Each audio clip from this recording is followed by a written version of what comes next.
The holographic transmission materialized in the center of Earth's hastily constructed war room, casting an ethereal blue glow across the faces of humanity's military leaders.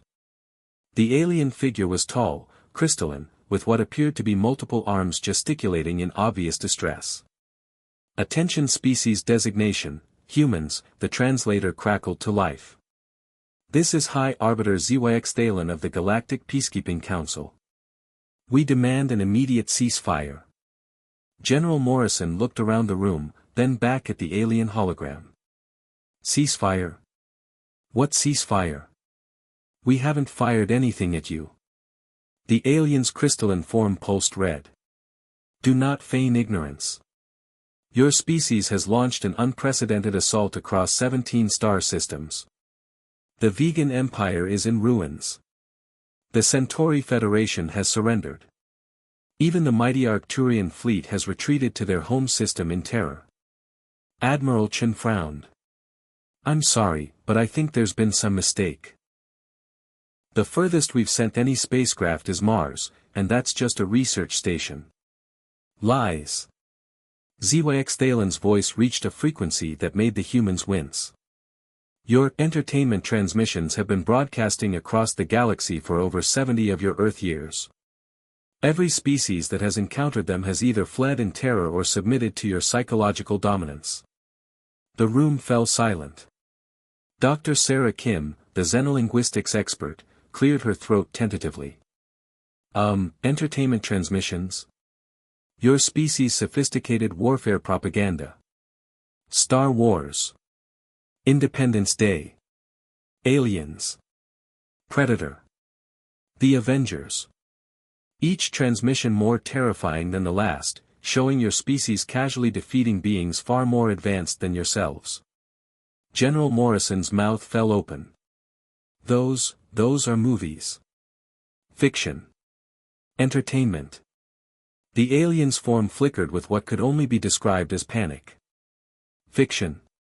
You mean? You haven't actually fought a galactic empire? With primitive projectile weapons and one? No, You haven't destroyed planet-killing space stations with small fighter craft? Well, no, but you haven't defeated technologically superior alien invasions using. The alien consulted a floating display, grit, determination, and the power of friendship. Admiral Chen rubbed her temples. Those are just stories we tell ourselves. For fun. The silence that followed was deafening. When Zyx Thalen finally spoke, their voice was barely a whisper. Fun. You create detailed tactical simulations of defeating superior alien civilizations, for fun. Dr. Kim stepped forward. If it helps, we also make movies about friendly aliens.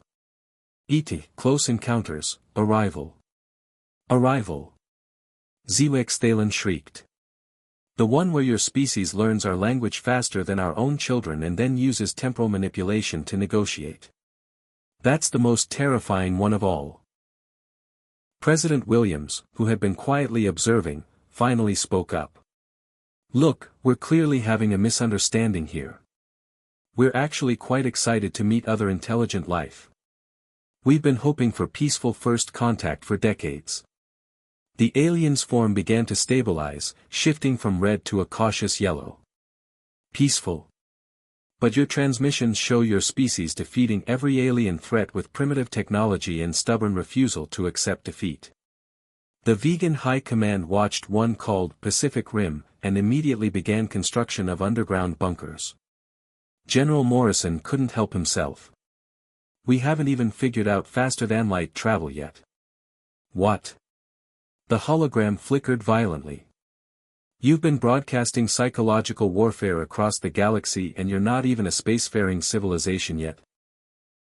The room erupted in what was unmistakably alien panic as Zyx Thalen began communicating rapidly with someone off-screen in a language that sounded like crystalline wind chimes having a nervous breakdown. President Williams looked around the room at her fellow humans, all of whom wore expressions of bewildered amusement. So, she said finally, should we mention Hollywood is already working on the sequel? The transmission cut out immediately.